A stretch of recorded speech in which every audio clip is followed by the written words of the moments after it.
YouTube, how are you? It's Brad with OnlineGolfLessons.net.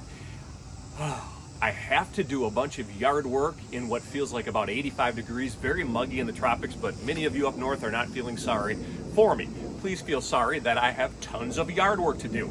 I wanted to come on here because I had a couple people who wanted me to make a video regarding the takeaway. We did address to P2, right? So we did setup to about here, right? Setup to about here, P1 to P2. P stands for position. Let's make it address to the top of the swing, which would be P1 to P4, okay? So I've got my sticks here lined up. We're gonna first look at this from the viewpoint of your body and what your body does, okay? We know that I'm bent forward a little bit. 40 degrees is, I think, about as much as people will bend forward. It just kind of depends on your body, your makeup.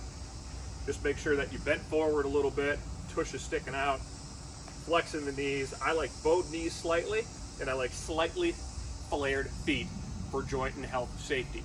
Also, this puts us into the ground in a really balanced position when we have them flared and we have the knees bowed.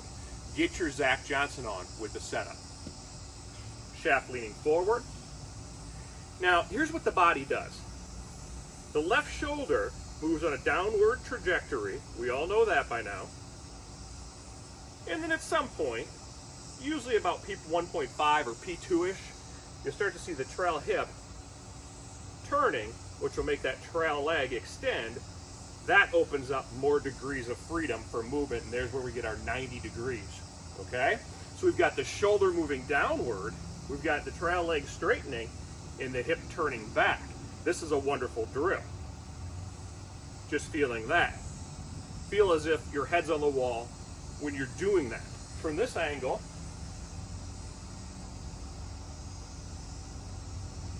it looks like that. Okay.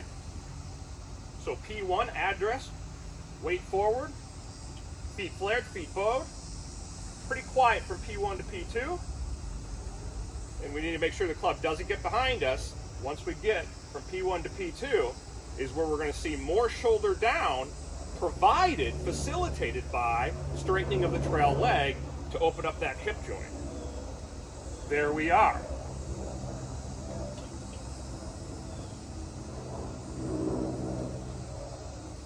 There we are from this angle. Pretty quiet from P1 to P2. Right?